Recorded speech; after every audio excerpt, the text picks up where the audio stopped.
దేవునికి సమస్త మహిమ ఘనత ప్రభావం కలుగుగాక. దేవునికి స్తోత్రం. రెండు చేతులు పైకి చెప్పండి. Hallelujah, praise the Lord, praise the Lord, hallelujah, hallelujah. సంతోషం. స్తుతించిన వారు మృతులతో సమానం అంటారు. అందుకే మీరు చేతులు లేకపోతే ఒకవేళ బ్రతికి ఏమైనా అనిపించింది. అందుకని ఒకసారి చేతుల్లో తీసుకొచ్చిన వాళ్ళు మరొకసారి చెప్పడం హల్లెలూయా. సంతోషం, చాలా సంతోషం అనిపించింది. ఈ రోజున దేవుడు మరొకసారి ఈ సెప్టెంబర్ నెలలో 4వ ఆదివారాన్ని మనందరం కూడా కలుసుకుని ఆయన సన్నిధిలో గడిపే కృప దేవాది దేవుడు మనందరికీ అనుగ్రహించిన విధానం బట్టి ముందుగా దేవుడికి నేను వందనాలను తెలియపరుస్తున్నా. సేవకొచ్చిన మీ అందరికీ ప్రభు అయిన లోక రక్షకుడైన యేసుక్రీస్తు వారి పరిశుద్ధ నామమున మీ అందరికీ వందనాలు. చాలా మంచిది. చదవబడినటువంటి వాక్య భాగముల ద్వారా ఈ రోజు మనకి ఇవ్వబడుతున్నటువంటి అంశాన్ని జ్ఞాపకం చేసుకుంటే పేదరికము పట్ల క్రైస్తవ ప్రతిస్పందన. పేదరికము పట్ల క్రైస్తవ ప్రతిస్పందన. ఎలా స్పందన కలిగి చూపించాలి పేదల పట్ల అనేటువంటి ఒక ప్రతిస్పందన మీరు ఎలా తెలుసుకోవాలి అనేటువంటి విషయాల మీద ఈ రోజు చదవబడిన లేఖన భాగాలు మనకి ప్రాముఖ్యముగా నేర్పిస్తూ ఉన్నాయి. నేనంటాను పేదలు అనగా ఏంటి? పేదలు అని ఎవరు అంటారు? పేదవారు అని ఎవరు పిలుస్తారు అంటే పేదలు అనగా ఆర్థిక ఇబ్బంది కలిగిన వారు పేదవారు. అందరూ పేదవారు కాదు. పేదలు ఎవరయ్యా అంటే ఆర్థిక పరిస్థితులు ఏర్పడిన వారు పేదవారు. ఈ పేదవారి పట్ల ధనవంతులైన వారు లేదా ఒక మాదిరిగా ఒక మధ్య తరగతిలో ఒక సామర్థ్యం కలిగి ఉన్న వ్యక్తులు కూడా పేదల పట్ల ఎటువంటి స్పందన కలిగి జీవిస్తున్నారు అనేటువంటిది ఈ రోజున లేఖన భాగాల ద్వారా మనం నేర్చుకోబోతున్నాం. దేవుని బిడ్డలారా, పేదలు అనగా ఒక ఆర్థిక ఇబ్బందులు కలిగిన వారని చెప్పారు. పేదతనం ఎలా కలుగుతుంది అసలు? యెషయా గారు పేదతనం అనేది ఎలా కలుగుతుంది అంటారు? పేదవారికి ఎలా మార్చుకోబోతున్నారు అంటారు? పేదవారిగా ఎలా మీరు నిరూపించబడ్డారంటారు? ప్రభువే పేదవారికి మిమ్మల్ని ఏర్పాటు చేశాడా? అదే దేవుడు మిమ్మల్ని ఐశ్వర్యవంతులుగా ఏర్పాటు చేశాడు. దేవుడు మిమ్మల్ని ధనవంతులుగా ఏర్పాటు చేశాడు. దేవుడు మిమ్మల్ని బహు ఉన్నతమైన వారిగా ఏర్పాటు చేస్తాడు. అని మీరు ఈ స్థితిలో ఉన్నారంటే, పేదవారిగా మీరు ఆర్థికమైన పరిస్థితుల్లో ఉన్నారంటే గల కారణం ఏంటో తెలుసా? ఒకటి, ప్రకృతి విపత్తులను బట్టి అయి ఉండాలి. లేదా రెండు, కుటుంబ యొక్క పరిస్థితులను బట్టి పేదలకు వచ్చి ఉండాలి. మూడు, కుటుంబంలో ఉన్నటువంటి మీ యొక్క వ్యక్తిగతమైనటువంటి సమస్యలను బట్టి మీరు పేదరికంగా వచ్చి ఉండాలి. నాలుగు, కుల వివక్షతను బట్టి ఆ యొక్క పేదరికం వచ్చి ఉండాలి. అవునంటారు కాదంటారా? ఈ సమాజంలో ఎందుకని పేదరికంగా మిమ్మల్ని చూస్తున్నారంటే, ఒకటి ప్రకృతిని బట్టి, రెండు కుటుంబ పరిస్థితులను బట్టి, మూడు కుటుంబంలో జరిగే కొన్ని సమస్యలను బట్టి, నాలుగు కుల వివక్షతలను బట్టి, ఐదు మతాల మార్పులను బట్టి మిమ్మల్ని తక్కువగా చూడడం, పేదవారిగా చూడడం, పేద ప్రజలకు మనం ఎన్నిక చేయడం జరిగింది.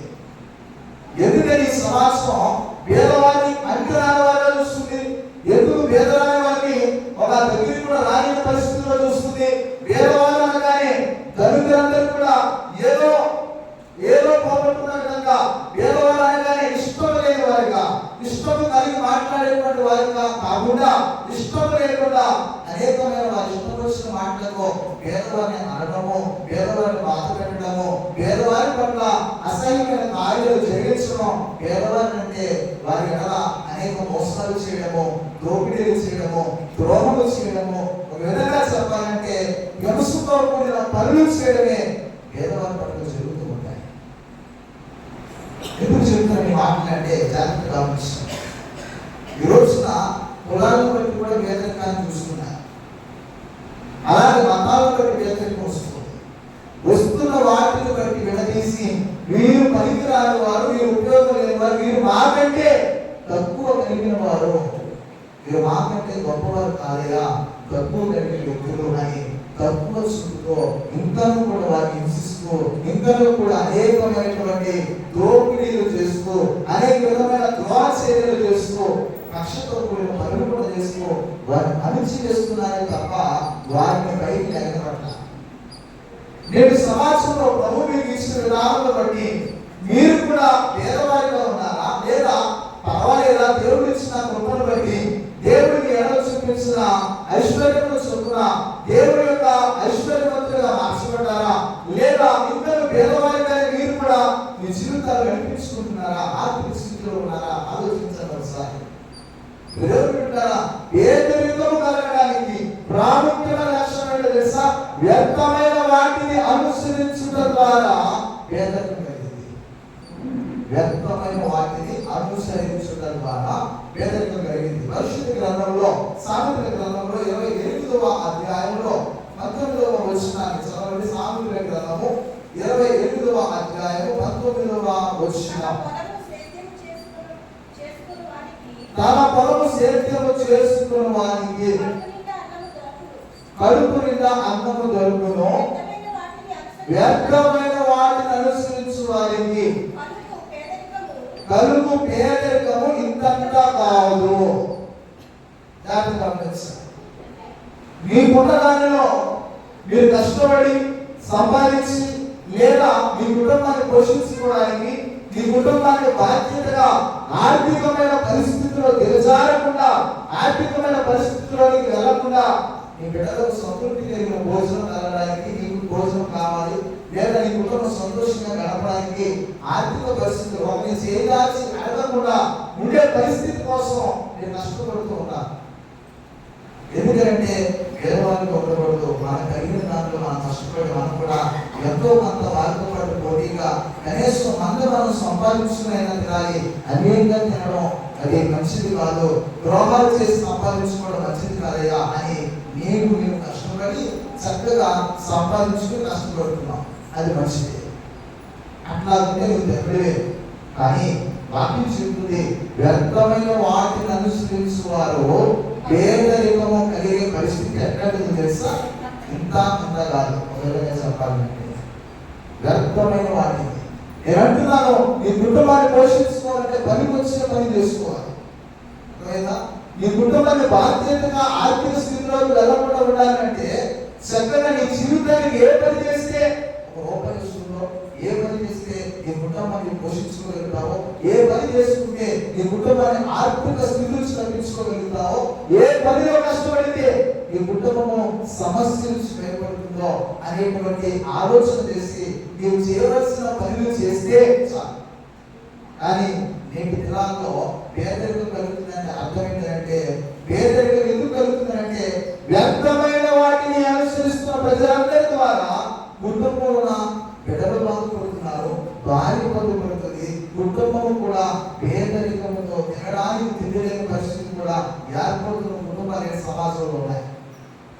ఎందుకు ఏర్పడుతుందంటే చెప్పిన మాట కనుక చేయవన్న పని చేయక, చేయవన్న పనిలో పాల్గొక, వారికి నచ్చిన విధంగా పనికి రాని పనులన్నీ చేసి పనికి వచ్చి కుటుంబానికి పోషించే పని తప్ప మిగిలిన అన్ని పనులు చేసి వ్యర్థమైన పనుల్లో పాల్పంచుకున్న వారే పేదతనముగా తయారవుతారు, పేదవారికి ఏర్పరచబడతారు, పేదతనంలోకి వెళ్ళిపోతారు. నేను అంటాను, పేదవాళ్ళు అంటే వారు అసహ్యమైన వారే కాదు, పేదవాళ్ళు అంటే చేదరించుకునే వారే కాదు, పేదవాళ్ళు ఉన్న ప్రేమ ఎవరిలో ఉండవు.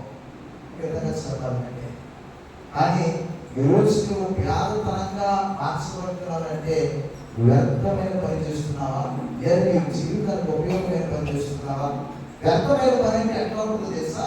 మరొక మాట చెప్తాను. సామెతల గ్రంథంలో 23వ అధ్యాయంలో 21వ వచనంలో ఒకసారి చదవమా.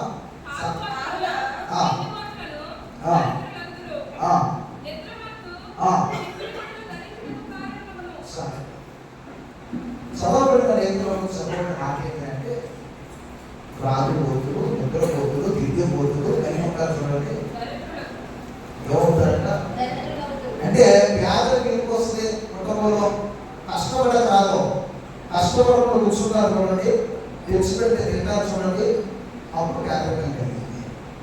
కష్టపడలేక లేదా కుటుంబాన్ని పట్టించుకోక, కుటుంబానికి బాధ్యత లేక, కుటుంబాన్ని ఒక మంచి నామం నడిపించలేక, కుటుంబాన్ని పోషించలేక వారి మట్టికే వారి కడుపు నింపుకుంటూ, వారి మట్టికే వారు పోషించుకుంటూ, అయ్యో కుటుంబాన్ని ఏం చేస్తున్నాను, ఈరోజు నాకు తాగుదారు వస్తే వాడు, ఈరోజు నాకు తింటారు వస్తే వాడు, ఈరోజు నేను తిని నాకు కొడుకుంటే చాలు, నా బిడ్డ ఏమైపోయినా, నా భార్య ఏమైపోయినా, నా కుటుంబం ఏమైనా నాకు ఏం అవసరం లేదు అని బాధ్యత లేని వారుగా నేను అంటున్నాను.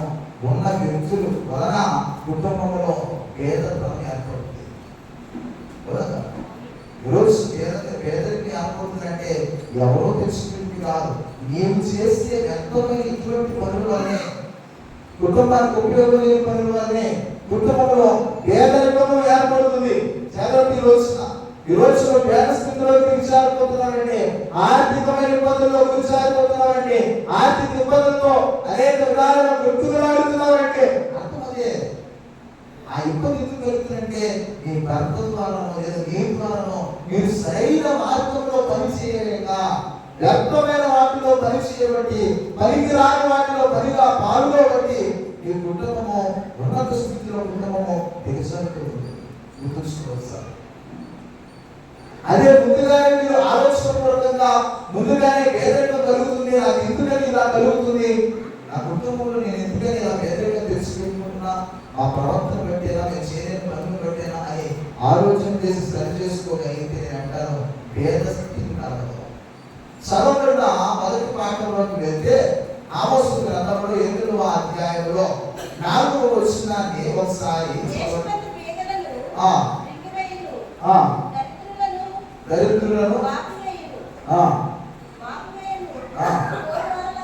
కోరు వారులారా. సారీ, దేవుని వాక్యం చదవబడిన మొదటి పాఠంలో ఆమోసు ప్రవక్త ద్వారా పరిగణించబడుతున్నటువంటి మాటలు ఏమిటో జ్ఞాపకం చేసుకుంటే, ఉదాహరణగా ఇప్పుడు ఇక్కడ కనిపిస్తున్నటువంటి పేద విషయంలో వ్యర్థముగా ప్రవర్తించి, పేద విషయంలో పేదలు తినేటువంటి తిండిని లాక్కునేటువంటి వారులారా, లాక్కునే వ్యక్తులారా, లాక్కుని వారిని మోసం చేసి సంపాదించుకునే వారులారా, వారితో మాట్లాడుతున్న మాట ఏంటంటే, అయ్యా నువ్వు పేదవారి పట్ల నీవు ఎటువంటి వారిగా ప్రవర్తిస్తున్నావు, పేదవారి పట్ల ఎటువంటి వారికి నువ్వు నడుచుకుంటున్నావు, పేదవారి పట్ల నిజమైన నీతి కలిగే న్యాయంగా నడుచుకోగలుగుతావా ఆలోచించాలి.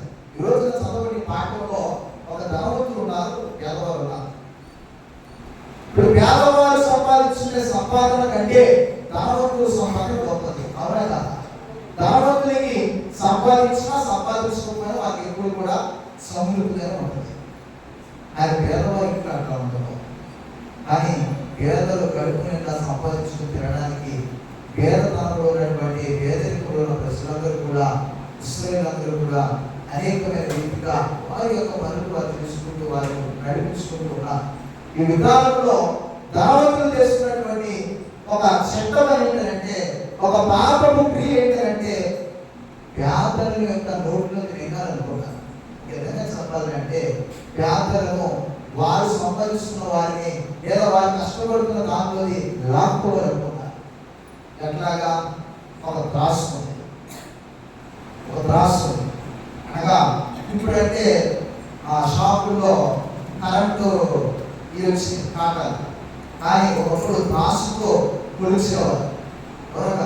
త్రాసు చేత యాభై వేసేవారు, త్రాసు చేత ఆ యొక్క వేడిని కొలిసేవారు, కొలిసి ఇచ్చేవారు, అమ్మేవారు. అట్లాగే త్రాసు చేత ఏం చేశారంటే పేదలు సంపాదించిన దానికంటే ఒక ఎక్కువ రూపాయికి అమ్ముతూ పేదలు తక్కువ తోపు వేస్తూ వారు ఎక్కువ ధనాన్ని లాగుతూ ఉండేవారు. కదా చెప్పండి. పేదల పట్ల దళితులు చేసిన పని ఏంటంటే తోకమును అబద్ధమాడి, తోకమును ద్రోహము చేసి, ద్రోహము చేత తోకమేమో గద్దు వేసి దొడ్డని ఎక్కువ తీసుకుని సంపాదించుకుంటూ ఉండేవారు. ఇలా సంపాదించుకుంటూ ఉండగా ప్రభు చెప్తున్నాడు వాళ్ళతో, అయ్యా మీరు తోకను అబద్ధపడి ప్రజలు మోసం చేసి, పేదలను అనేక విధాలుగా మోసం చేసి, పేదల నుంచి మీరు తోక వేసుకుని ఆ ధనాన్ని తీసుకుంటున్నారు కదా, అది మంచిది కాదు, అది మంచిగా తీసుకుంటారు. మరి ఏం చేయాలి అంటే తోక వేసి తీసుకున్నారు మంచిదే, కానీ ఎప్పుడు తీసుకుంటున్నారు ఇలా అంటే మిగిలిన అన్ని దినాలే తీసుకుంటున్నారు. విశ్రాంతి దినమున, అమావాస్య దినమున తప్ప. అమావాస్య దినమున, విశ్రాంతి దినమున ఆరాధనలో పెడతారు. ఆ 2 రోజులు అమావాస్య రోజు ప్రార్థన పెడతారు. మీకు తెలుసో తెలియదు, కొన్ని సంఘాలు అమావాస్య రోజు ప్రార్థన పెడతారు, మనకంటే జరుగుతుంది. అమావాస్య దినమున, విశ్రాంతి దినమున ప్రభు సన్నిధిలో గడిపే దినం అనగా దేవుని సన్నిధిలో ఉండి ఆయనను ఆరాధిస్తూ, ఆయనను సేవిస్తూ, ఆయన మహిమపరుస్తూ ఉన్న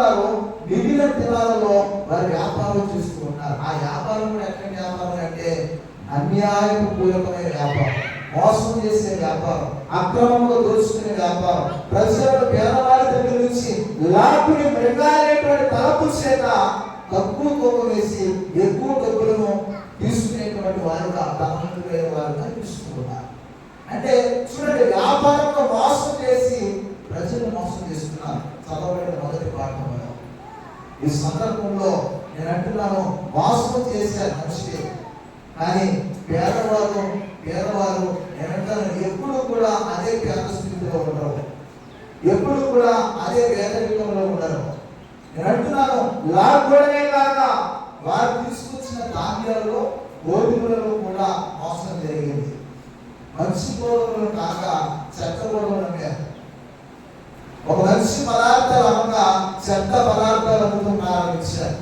కానీ ఆదివారాల్లో ఎలా మీరు దేవుని మందిరానికి వచ్చి ప్రభువా అని ప్రార్థన చేస్తున్నారో, వాళ్ళు కూడా విశ్రాంతి దినం అమావాస్యకి వచ్చిన దేవుని మందిరంలోకి వెళ్ళిపోయి ఏ తప్పు తెలియని వారుగా అయ్యా ప్రార్థన చేసేవారు. వారు కూడా అలాగే స్తుతించేవారు, వారు కూడా అలాగే దేవుని నామాన్ని కనపరిచేవారు. కానీ వారు అనుకునేవారు ఒక మాట ఏమైనా తెలుసా, ఎప్పుడు అమావాస్య దినం అయిపోతుందో, ఎప్పుడు విశ్రాంతి దినం అయిపోతుందో, మరలా ఎప్పుడు వ్యాపారం ప్రారంభిస్తామో అని ఆలోచన చేసేవారంట.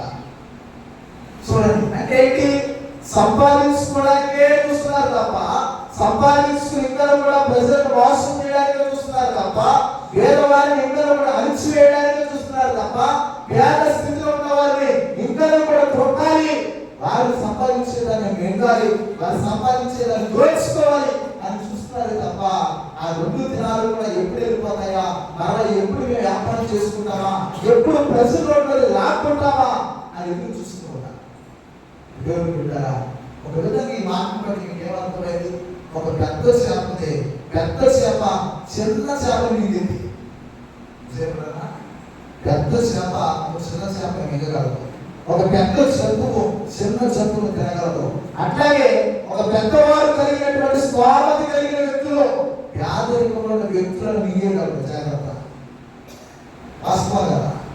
అదే మీకు పెద్ద చేప చిన్న చేప ఎలా మింగేయచ్చు, పెద్ద జంతువులు చిన్న జంతువులు ఎలా తినేయచ్చు, అట్లాగే ఒక ఉన్నతమైన స్థితి కలిగిన వారు పేదరికం కలిగిన వ్యక్తులను పేదలను మింగేయచ్చు. ఏమంటారు నాకు తెలియదు.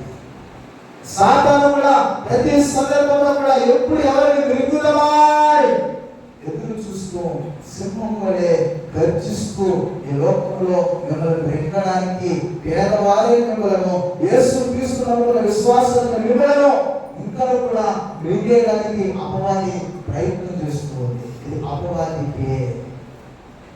అపవాది చేస్తున్న ప్రక్రియ. ఆలోచించండి దేవుని బిడ్డలారా, ఈ రోజున ఆ స్థితిలోకి మనం వచ్చేస్తాం.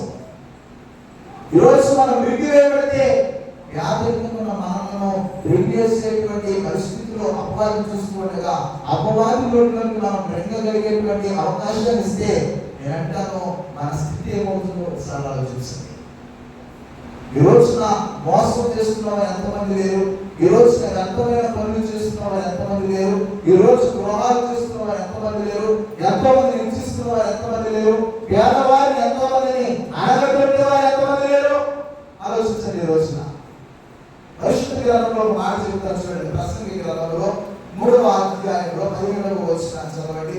ప్రసంగి గ్రంథము 3వ అధ్యాయం 17వ వచనం.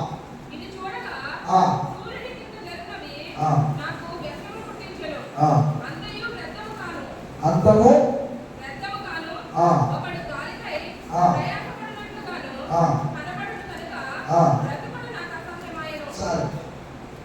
దేవుని బిడ్డలారా, మీరు చేస్తున్న ప్రతి ఒక్కటి కూడా నేనంటున్నాను, నేను చేస్తుంది ఎవరు చూడలే మోసం, నేను చేస్తుంది ఎవరు గమనించలే, నేను చేస్తున్న ఈ ద్రోహం ఎవరికి తెలియకుండా నేను చేస్తున్నానే అని మీరు అనుకుంటారేమో.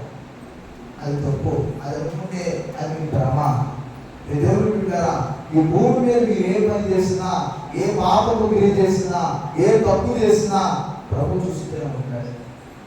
మీరు బ్రతుకున్నంత వరకు సంతోషంగానే మోసం చేసి సంపాదించుకుని కూడబెట్టుకోవచ్చు, లేదా నలుగురిని తొక్కివేసి నలుగురిని లాక్కునేవచ్చు, లేదా నలుగురికి అన్యాయం చేసి సంపాదించుకోవచ్చు, అవినీతిగా సంపాదించుకోవచ్చు, దోపిడీ చేసి సంపాదించవచ్చు, దొంగతనం చేసి సంపాదించవచ్చు, పేదవారిని నీ మాటల చేత అరిచి వారి దగ్గర రాకపోవచ్చు. అని ఈ లోకంలో బ్రతికినంత వరకు సంపాదించి వారి దగ్గర ఏ దగ్గర తీసుకుని సంతోషం వెళ్తాం. రేపటి దినాన్న మరణించిన తర్వాత ఈ ఎవరి దగ్గర ఏ కోపం వేసి, ఎవరి దగ్గర ఎంత వసూలు చేసినావో, ఎవరి దగ్గర ఏ అవినీతి చేత ఎంతైతే తీసుకున్నావో, ఎవరి దగ్గర ఏ అన్యాయంగా ఎంతైతే రాకున్నావో, రేపటి రోజున ప్రభు రాజ్యంలో పరలోకంలో ఒక స్థానంలో నిలబెట్టబడినప్పుడు ఆ తీర్పు ఎదుట నువ్వు చేసిన కోపం వల్ల నీవు రాకున్న పనులు బట్టి నీకు కూడా పై కోపం వేయబడుతుంది. అదేనా పై నీకు కూడా కోపం వేయబడుతుంది. మీరు ఎట్లుండాలో, మీరు నరకంలో ఉండాలో, పాపంలో ఉన్నావో, లేదా పరిశుద్ధం నుండి లేదా పరలోకంలో ఉన్నావో అనేది తెలియాలంటే రేపటి రోజున ఇక్కడ చేసే అవినీతి పనులన్నింటిని బట్టి రేపటి రోజున పైన నీకు కోపం వేస్తుంది. ఆ తీర్పు దినప్పుడు తోకం వేసినప్పుడు తోకంలో నీవు నెగ్గితే, నేను అంటాను పరిశుద్ధంగా జీవించి లేదా ఏ తప్పు చేయవాడిగా జీవించి కోపం తేలితే, నేను అంటాను నువ్వు ఖచ్చితంగా సంతోషకరమైన రాజ్యంలో ఉంటావు. ఒకవేళ చేసిన అవినీతిని బట్టి, చేసిన పాప క్రియలను బట్టి, చేసిన తప్పులను బట్టి, చేసిన అన్ని క్రియలను బట్టి, నేను అంటాను పేదవారిని అనిశ్చితమైనటువంటి మాటలను బట్టి, ప్రవర్తనను బట్టి రేపు మీకు తోపు వేసినప్పుడు తోపుడు ఒకవేళ ఓడిపోతే ఖచ్చితంగా మీరు అగ్ని గంధంలో వేయబడతారు. ఒక పాపము చేసిన క్రియను బట్టి మీరు ఇప్పుడు సంతోషంగా ఉన్నది జాగ్రత్తగా ఆలోచించండి. ఎంతో మంది ఈ రోజున పేదవాళ్ళు ఉన్న అనేకుల పట్ల అనిశ్చితలు జరుగుతూ ఉన్నాయి. ఈరోజు పేదవాళ్ళు అంటే వారు స్వామి లేని వారు వచ్చు, కానీ పేదవాళ్ళలో ఉన్న ప్రేమ, ఆప్యాయత, పేదవాళ్ళలో ఉన్నటువంటి దేవుడి మీద అభిమానం, పేదవాళ్ళు ఉన్నటువంటి పరిశుద్ధం ఎవరో లేదు. ఇది వాస్తవం. ఈ రోజున మీరు చూపించే ప్రేమ ఎవరు చూపించలేదు. ఉన్నవాడు సంతోషంగా మీరు అనుకుంటారంటే ఉన్నవాడు ఎంతన్నా సంతోషపడతాడు. లేనివాడే కష్టపడి ఉన్న దానిలో తిని సంతృప్తి పడతాడు. లేనివాడు సంతృప్తిగా బ్రతుకుతాడు. కానీ ఉన్నవాడు అన్ని కూడా ఏదో పడిపోయే బాధ, ఏదో వదిలేస్తున్న బాధ, ఏదో విడిచిపెట్టుకునే బాధ, ఏదో ఆరోగ్యం లేకో, లేదా వారి కుటుంబంలో సరైనటువంటి పద్ధతులు లేకో, వారి కుటుంబంలో ఐక్యత, ప్రేమ, అనురాగం లేకో కుటుంబం సతమతపడుతూ కొన్ని సందర్భాలు వారి కుటుంబం ఏదో ఇబ్బంది కలుగుతూనే ఉంటుంది. ఎంతో ఏమి లాభం అనిపిస్తుంది వాళ్ళకి. ఈరోజు ఎంతో మందిని అటువంటి వారిని చూశాను, ప్రార్థన చేశాను. అందుకే చెప్తున్నాను, ఏంటి చెబుతున్నాను, దేవుని ఆలోచించాను. ఏదో వారికి నీవు ఒకరికి పెట్టగలుగుతున్నావా? కీర్తన గ్రంథంలో చూడండి, కీర్తన గ్రంథంలో ఒక మాట చెప్తాను. 42వ కీర్తన 2వ వచనం చదవండి.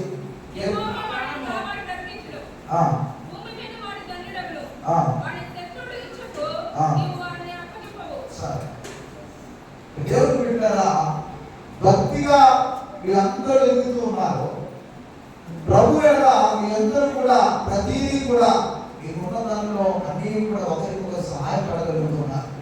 ఈ సహాయపడుతున్న ప్రతి దానిని కూడా ప్రభు చూసి నిన్ను నా ప్రభు ఒక ధన్యకరమైన స్థితిని ఇవ్వాలి అంటే, ధన్యకరమైన పరిస్థితిని ఇవ్వాలి అంటే, ధన్యకరమైనటువంటి ఒక సంతోషకరమైన స్థితిని ఏర్పాటు చేయాలంటే, నీ ఆర్థిక ఇబ్బందులు తొలగిపోవాలి అంటే నేను చెప్తున్నాను, నీవు ఖచ్చితంగా నీ తోటి వారిని ఎలా ప్రేమిస్తున్నావో ఒక పేదవారిని కూడా ఎలా ప్రేమిస్తున్నావు. చాలా మంది ఈ రోజు కాలంలో ఎవరన్నా మీ రుణాలు వచ్చి, లేదా ఎవరో రోడ్డు మీద అడుగుకునేవారు, ఎవరో ఏదో తిండి తిప్పలు లేనివారు ఎవరో వచ్చి అడుగుకున్నారు అనుకోండి, మీరు సహాయం చేసేవారు. పేదవారిని కనికరించేటువంటి వారు యెహోవా అర్పించిన వారు గుర్తుంచుకోండి. పేదలను కనికరించిన వారు యెహోవా అర్పించున్నారు. పేదలను ఎవరైతే కనికరించి ప్రేమించి ఆప్యాయంగా సహాయం చేయగలుగుతారో దేవుడికి అప్పు చేసుకోగలుగుతారు. దేవుడు అనుకుంటాడు, అయ్యో నాకు నేను వారికి అప్పయిపోయేది అనుకుంటాడు. ఎందుకంటే నీవు వారి పట్ల చూపించిన ప్రేమే దేవుడు నీ జీవితంలో ప్రభువే నీ ఎడల ఒక మంచి కార్యం దయచేస్తారు. గుర్తుంచుకో. ఈరోజు మీరు ఎటువంటి పరిస్థితుల్లో ఉన్నారు, ఎటువంటి పరిస్థితుల్లో వ్యవసాయం అనేటువంటి ఆలోచించే ఒకసారి దేవుడు ఉంటారా. ద్వితీయోపదేశకాండంలో 24వ అధ్యాయము 15వ వచనం చదవండి.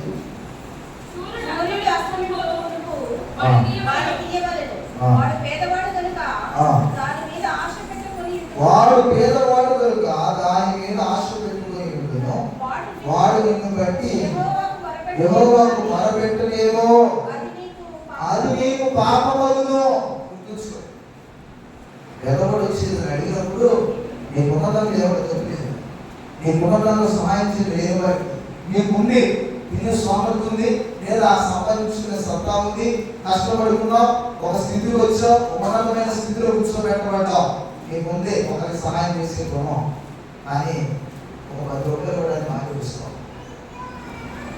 అంటే విశ్రాంతనం నేను చెప్పట్ల. వాక్యం చెప్తుంది, లేని పేదవారిని ప్రేమించు, ఒక సహాయం చేయమంటుంది.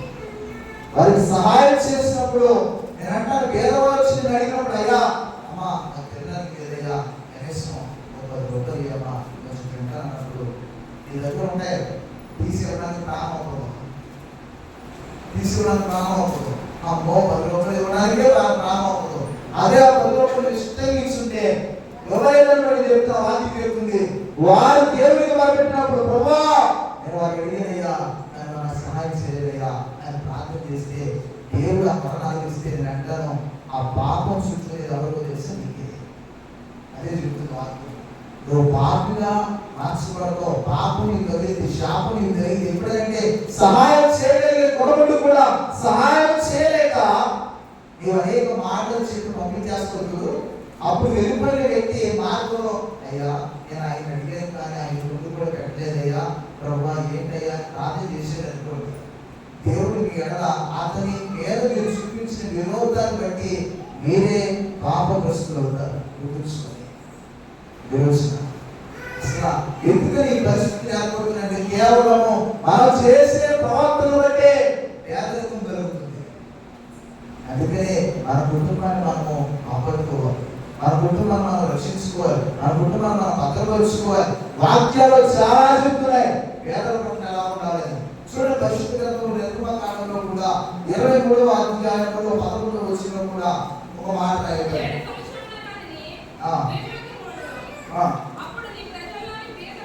నీ ప్రజలలోని పేదలు తీరిన తరువాత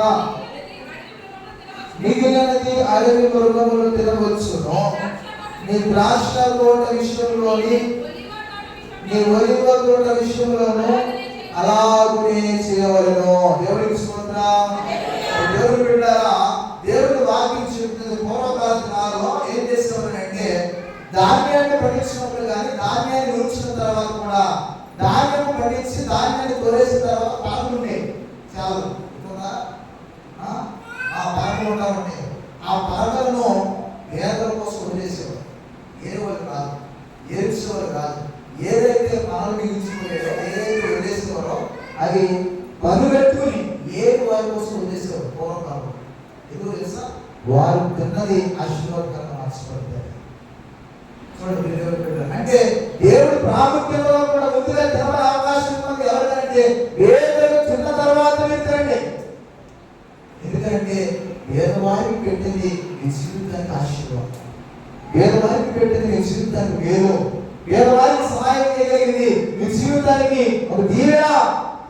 తెలుసు, ఈరోజు దేవుడి వేరు కావాలి అన్న పేదల పట్ల చూపించే కనికరము ప్రాముఖ్యత, పేదవారి పట్ల చూపించేటువంటి ఆప్యాయత ప్రాముఖ్యత, పేదవారి పట్ల చూపించేటువంటి అనురాగం ప్రాముఖ్యమైనది. ఈ రోజున ఎట్లా చూడగలుగుతున్న వ్యక్తులని జ్ఞాపకం చేసుకోండి. అసలు పేదవారిలో నీ తోటి సహోదరుల పట్ల నీవు వివక్షను చూపిస్తున్నావు. ఎట్లాగా? ఎవరినన్నా అనారోగ్యం ఉందనుకోండి, లేదా అంటిగా ఉందనుకోండి, లేదు వారు చూడగా వారి శరీరం మీద మత్సరం అలా ఉన్నాయి అనుకోండి, అది పక్కన కూర్చుంటారు, అసహ్యపడతాం. అంటే చేర్చుకుంటున్నాం, అసహించుకున్నాం, దూరంగా కూర్చున్నాం, దగ్గరికి రానివట్ల. వారు నీలాంటి మనిషిగా, వారు నీలాంటి స్వభావం కలిగిన వ్యక్తిగా, వారు నీలాంటి వాడేగా, వారు నీలాగా బ్రతికివాడేగా, నీలాగా పుట్టినవాడేగా. అది గుర్తించుకుంటామా? గుర్తించుకో. ఏంటంటే నేను వాడికన్నా గొప్పవాడిని, వాడు నాకన్నా తక్కువ కలిగిన వాడిని, వాడిని తక్కువ చూసుకో, నువ్వు గొప్పగా కూర్చుంటావు. ఆ స్థితిలో పడతావు. అదే వాక్యం చెప్తుంది. నీకు ఉన్న దానిలోనే తగ్గించుకుని బ్రతికేదే ఆశ్చర్యకరమైన సంగతి. నీకున్న దానిలోనే తగ్గించుకుని జీవిస్తేనే ఉన్న దానిలో ఉంది కదా, గర్వంతో కాక, అహంకారంతో కాక, రోషంతో కాక, తగ్గింపు స్వభావంతో లేని వాడిని కలుపుకుని లేని వాడితో సమానంగా నీ జీవితాన్ని పంచుకోగలిగే ఏంటనో పేదవారు ధనికులు అనే భేదాలు ఉండవు. అందరూ సమానమే అని ఒక భేదం వస్తుంది. ఈరోజున అందరూ సమానమే, మానవులందరూ కూడా సమానమే, మానవులందరూ కూడా సామాన్యులే, మానవులందరూ కూడా పుట్టిన వెంటనే ధనంతో పుట్టరు, పుట్టిన బంగారంలో పుట్టరు. అవునా కదా? పుట్టిన వెంటనే బంగారంలో పుట్టారా, పుట్టిన వెంటనే ధనం మీద పుడతారా? అవునా? అందరూ అలాగే పుడతారు. కానీ పుట్టిన తర్వాత నడిచిన నడవడికను బట్టి, చేసిన పనులను బట్టి, చేసిన బాధ్యతమైన కష్టార్జితాన్ని బట్టి వారి సంపాదన కలుగుతుందే తప్ప పేదరికం ఏర్పడదు. మరి మీరు ఎట్లా కష్టపడగలుగుతున్నారు? ఈరోజు మనం ఆలోచించండి. శ్రద్ధగా మీ జీవితాన్ని ఏది బాగు చేస్తుందో ఆ పని చేసుకోవాలి. మీ జీవితాన్ని ఏది నిలబెడుతుందో ఆ పనిలో పాల్పంచుకోవాలి. అట్లా పాల్పంచుకోగలిగితేనే మీ జీవితాలు దిగకరంగా వేరుకరంగా ఉంటాయి. చదవడం 2వ మాటలోకి వెళ్తే యాకోబు పత్రికలో 2వ అధ్యాయంలో ఆ మొదటి వచనం చదవండి. నా సహోదరులారా, మహిమా స్వరూపము మన ప్రభువైన యేసు మొహమాటము గలవారే ఉండకుడి. సరే, దేవుడు బిడ్డ 2వ పాఠంలో కూడా చక్కగా ఒక మాట ఇవ్వబడింది, ఒక గురించి ప్రస్తావించబడింది. ఏంటంటే ప్రశస్త వస్త్రాలు ధరించుకుని ఉంగరాలు పెట్టుకుని ఒక రాజున్నాడు అని ఆ రాజు ఎలైతే ఉండి చక్కటి ప్రశస్త వస్త్రాలు ధరించుకుని, ఓదారు వస్త్రాలు ధరించుకుని, చక్కగా ఉంగరాలు పెట్టుకుని రాజు కలిగినటువంటి స్వామికి ఆయన ఉండి రాజుగా ఆయన ఉన్నాడు, ఒక ధనవంతుడు కలిగిన స్థితిలో ఆయన కూర్చున్నాడు అని పేదవాడు కూడా ఉన్నారు. వస్తున్నటువంటి మాటలలో నేను చెప్తున్నాను, దేవుని ద్వారా మనం ఒక మాదిరి కలిగి జీవించాలి. అంటే సంగమా, పాలస్తీన నుంచి ఇరుపక్షంలో ఉన్న యోగాబాలతో చెప్తున్న మాట ఏంటంటే, సంఘములలో ఉన్నవారైనా లేనివారైనా ధనికుడైనా పేదవాడైనా ఎవరైనా సరే సంఘ విశ్వాసంలో అందరూ సమానమే అని చెప్తున్నాడు. దేవునికి స్తోత్రం. ఆయన చెప్తున్న మాట ఇదే. సంఘానికి వచ్చేసరికి విశ్వాసులు మీ అందరూ ఉన్నారు. మీ అందరిలో, మీ అందరి జీవితంలో ఒకటే కాదు, అవును కాదా? మీ అందరి జీవితంలో ఒకటి కాదు. ఉన్నవాళ్ళు ఉంటారు, లేరు ఉంటారు, పేదవాళ్ళు ఉంటారు, రోడ్డు మీద నడుచుకునే వాళ్ళు వస్తారు. అందరూ ఒకటి కనుక అందరికీ ఆహ్వానం ఉంది. ఇది అందరికీ ఆహ్వానమే. ఇది నాది వెళ్ళడానికి లేదు, ఈ కూర్చుని నేనే కూర్చోవాలి, కూర్చోకూడదు, ఇక్కడ నా ప్లేసు అంటే లేదు. ఇది దేవునిది, ఇది అందరిది, అందరూ తెలుసుకోవాలి.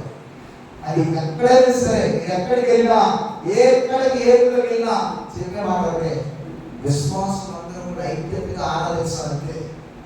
కూర్చున్న ఎవరో నా పక్కన ఉన్నారు, మీరు ఎవరో, మీరు తక్కువ చూసి మీరు ఎక్కువ చూసి అటువంటి సంఘములో ఉండక జాగ్రత్తగా ఉండండి. ఈరోజు సంఘంలో అయ్యగారు కూడా, సంఘంలో పాస్టర్ గారు కూడా ఏం చేస్తారు తెలుసా?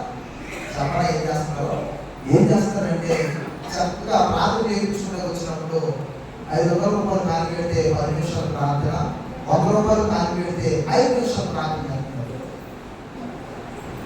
చూడండి, అంటే ధనము కోసం ఇష్టపడుతున్నారు తప్ప క్రైస్తవులుగా, దేవుని బిడ్డలుగా, దేవుని సేవకులుగా అందరికీ మనము ప్రేమను పంచాలి, ప్రార్థించాలి, పేరు అందించాలి అని ఆలోచించాల. ఎంతమట్టికి వారి సంపాదన అక్రమంగా తీసుకోవడానికి ధనము కలిగిన వ్యక్తులను సంఘంలో అధికంగా చూడడం, ధనం లేని వారిని తక్కువగా చూడడం. ధనవంతులు అనుకోండి, సంఘాలు ఉన్నారనుకోండి, సంఘాలు చెబుతున్నాం. ధనం కలిగిన వ్యక్తులు సంఘంలో ఉన్నారనుకోండి, వారి పేరు ఒకసారి చదువుతారు. మీకు తెలుసు తెలియదు, ఏ రోజు 100 రూపాయలు వాడి పేరు ఒకసారి చదువుతాడు. అంటే అలా వివక్షను చూపించుకోవడం, అలాంటి వివక్ష పొందకూడదు. అందుకే నేను ఎప్పుడు కూడా చదవడానికి ఇష్టపడను. మీకు తెలుసు దేవుడికి తెలుసు మీరు ఇచ్చేది ఏదైనా, దేవుడికి తెలుసు మీరు చేసేది ఏదైనా, దేవుడికి తెలిస్తే చాలు, మనుషులకు తెలియవసరం, మనుషులు ఒప్పవసరం, మనుషుల యొక్క ఘనత తెలుసుకోవసరం. నువ్వు చేసే ప్రతి సహాయం నా ప్రభువు చూస్తున్నాడు. చేసిన దానికి రెట్టింపు ప్రతిఫలం నీకు అనుగ్రహించుగాక. దేవుడు అనుగ్రహించడానికి నేను అంటున్నాను, సంఘం వివక్షత లేక సంఘంలో విశ్వాసులు కూడా, సంఘంలో పాస్టర్ గారు కూడా, సంఘంలో నడిచే భక్తి జీవితంలో ప్రతి వారు కూడా, ఉన్నవారైనా లేనివారైనా పేదవారైనా ధనికుడైన ఎవరైనా సరే ఒకే వేదంతో చూసి ఏ వివక్షత లేకుండా ఆప్యాయంగా అందరితో ప్రార్థనలో గడపగలిగితేనే అదే చివరి విశ్వాసం. నేను విశ్వాసం ఉండాలండి, నాకు విశ్వాసం చాలా ఉంది, నేను పొద్దున సాయంత్రం ప్రార్థన ఉంటానంటే కుదరదు. నువ్వు పొద్దున సాయంత్రం ప్రార్థన ఉన్నా ఇలాంటి బుద్ధులు లేకపోతే విశ్వాసమే కాదు. అసలు నేను నిజమైన విశ్వాసం అనాలంటే మీరందరినీ సమాన భావంతో చూడాలి. మీరు పలానా వాళ్ళు, మీరు పలానా వ్యక్తి, ఆయన నాకు ఇష్టం లేదు, ఆయన మీరు తక్కువ చూసి వారికి ఏది కదా వారిని తొక్కేసి ఎదురు కొంచెం ఉంది కదా వారికి అయితే ఒక అంతస్తు రెండు అంతస్తులు అని చెప్పి వారిని చూడడానికి చూడటం లేదు. నాకైతే చక్కగా వెయ్యి తిరిగి బ్రేక్ పని ఉంటే ఆయన బ్రేక్ పని ఏదో తక్కువ చూడటం. ఇక ఈరోజు సమాజంలో అందుకనే పేదల పట్ల ఎట్లాంటి ప్రస్తావన కలిగిస్తున్నాం, పేదల పట్ల ఎట్లాంటి ప్రస్తావన మీరు ఉన్నాం అనేటువంటి ఈ రోజున వాక్యాలు ముందుకు వస్తున్నాయి. పరిశుద్ధ గ్రంథంలో మత్తయి సువార్తలో 19వ అధ్యాయం 21వ వచనం చదవండి. మత్తయి సువార్త 19వ అధ్యాయం 21వ వచనం. నీవు పరిపూర్ణుడగుటకు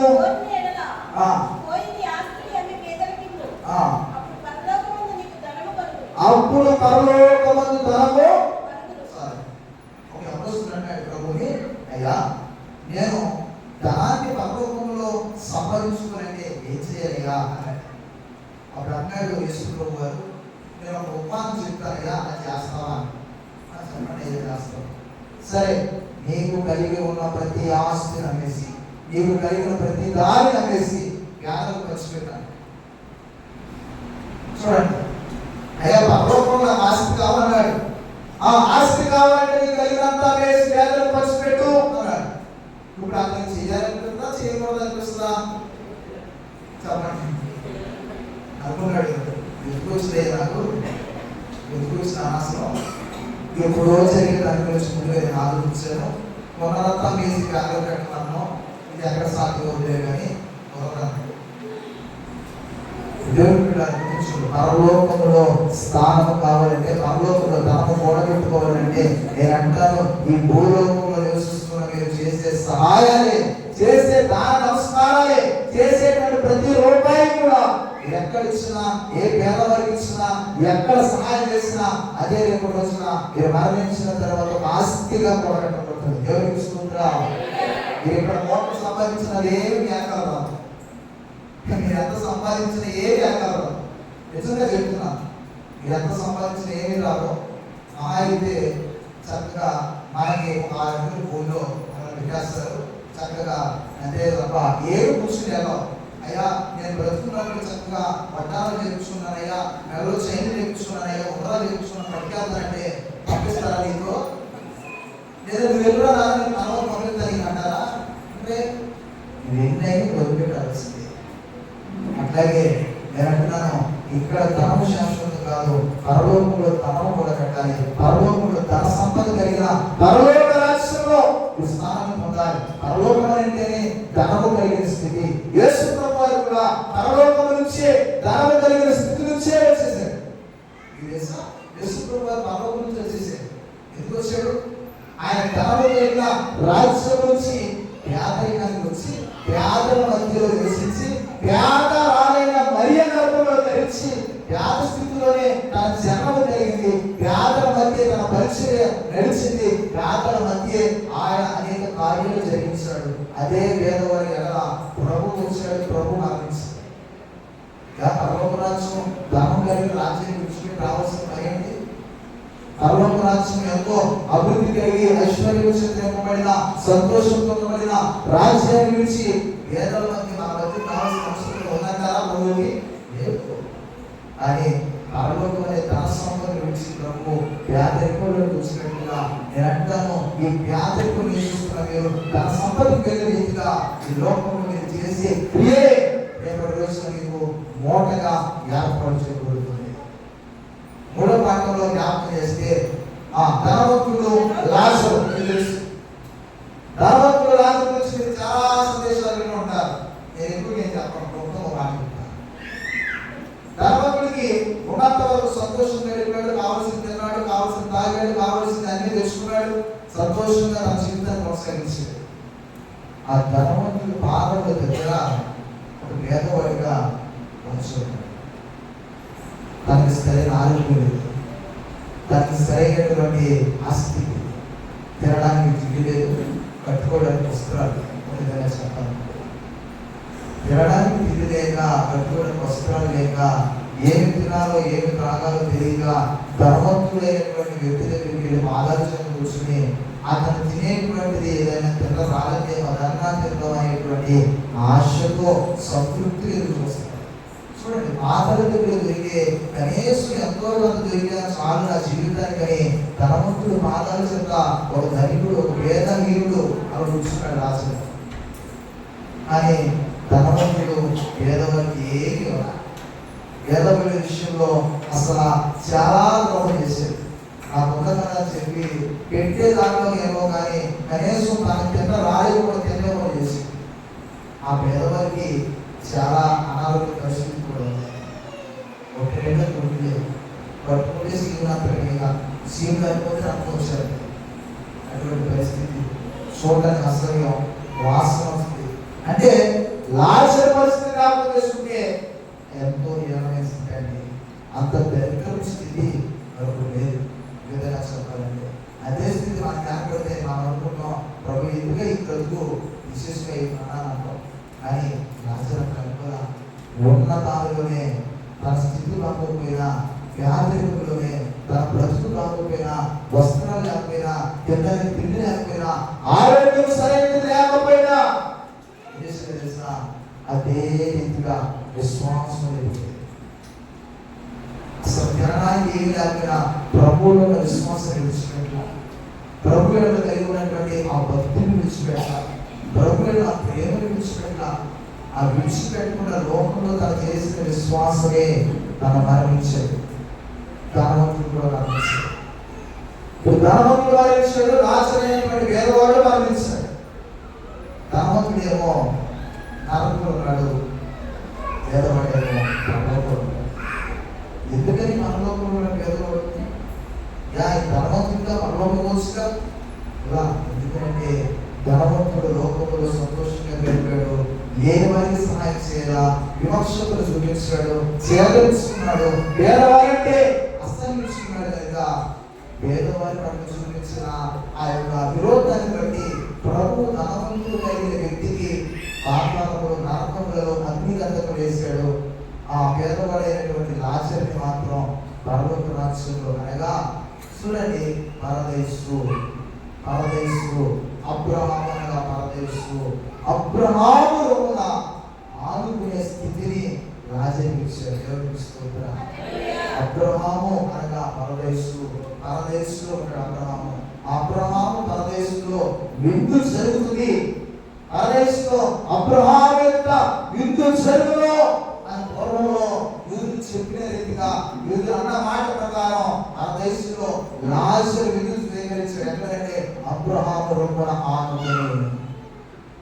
కానీ ధనవంతుడు ఆ దృష్ట్యా చూసినప్పుడు రాజేసింది, అయ్యో నేను లోకంలో ఉన్నప్పుడు నా యొక్క ఇష్టానుసార జీవితాన్ని జీవించలే, అందువల్ల నాకు ఈ శిక్ష అని ఎంతగానో కూలిపోయాడు. దేవుని బిడ్డ ఆలోచించే రోజు మాట జ్ఞాపకం చేస్తారు. మత్తయి సువార్తలో 19వ అధ్యాయం 24 వచ్చిన ఒకసారి చదవండి. నేను చూస్తాను.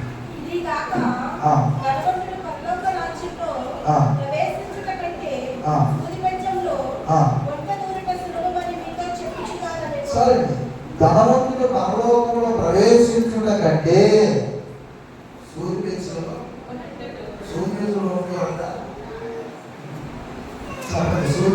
దానం కోరని రొట్టెలు కోరన్నారా? సూర్యలో దానం కొద్దిగా నష్టం దొరుకుతాం, కానీ ఒంటి ఎక్కడ చూస్తాం అంటే ఒక విధంగా చెప్పాలంటే లోకంలో ధనవంతులు చేసిన క్రియలను బట్టి పరలోకంలో పంపించే అవకాశమే లేదు. ఒకవేళ దానికన్నా సూర్యుడు ఏంటంటే ఆ యొక్క చిన్న సూర్యుడి రచనలో ఒడ్డుతో కూడా సౌమయ్య ఆయన పంపించడం కంటే, ఎందుకంటే ఆ యొక్క లోకంలో చేసిన క్రియలను బట్టి ఆయన పంపించి పరలోకంలో మేము చెడ్డ పేరు తెచ్చుకోలేము. ఆయన పంపించుకున్న ఉండడం కంటే ఈ సూర్యచంద్రుడు నాణ్యం సూర్యుడు పంపించవచ్చు అని ఒక వర్తమాన ఉపమానంగా చెప్పడం జరిగింది. రోజున ఎట్లా ఉంది మన పరిస్థితి? పేదవారి పట్ల ఎట్లా ఉంది మన ప్రస్తావన? పేదవారి పట్ల ఎట్లా ప్రవర్తిస్తున్నాము? ఏ వారి చూసి వివక్ష చూపిస్తున్నారా?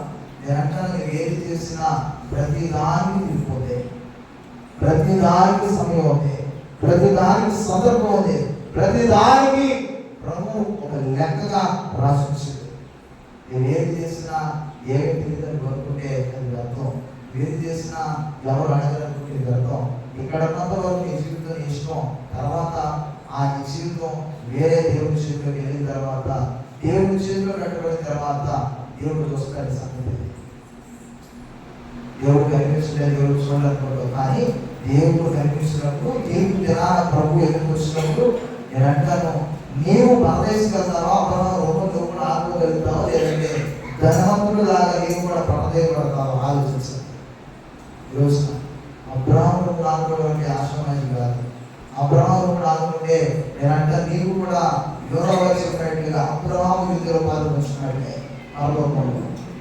దేవుని బిడ్డలారా, సంతోషకరమైన ఈ రాజ్యంలో, సంతోషకరమైన స్థితిలో, సంతోషకరమైనటువంటి ఆర్థిక స్థితి నుంచి తప్పించబడి ధనవంతులుగా మార్చబడి ఐశ్వర్యవంతులే, క్రీస్తును నమ్మిన వారందరూ కూడా ఐశ్వర్యవంతులే.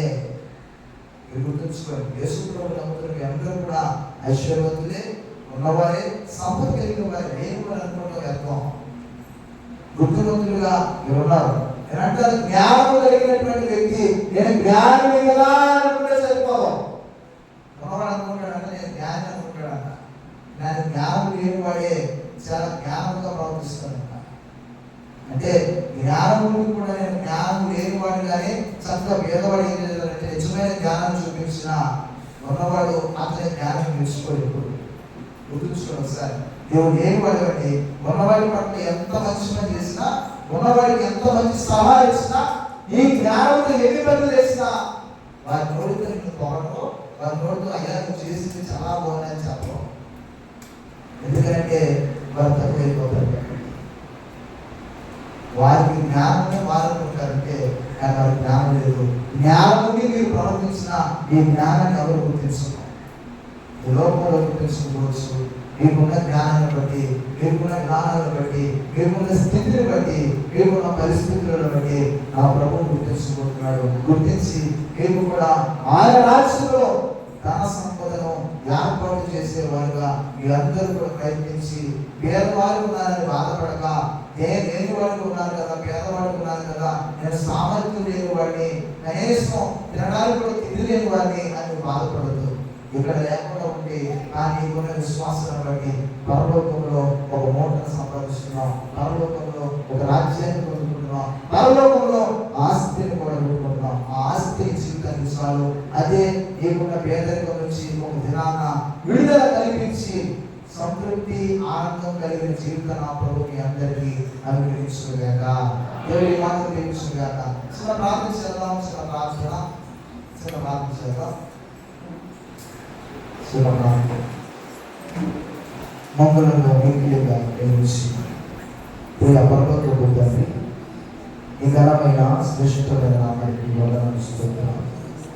నీవు ఇచ్చిన మహానుభావుని బట్టి అయ్యా ఈ యొక్క ఆదివారం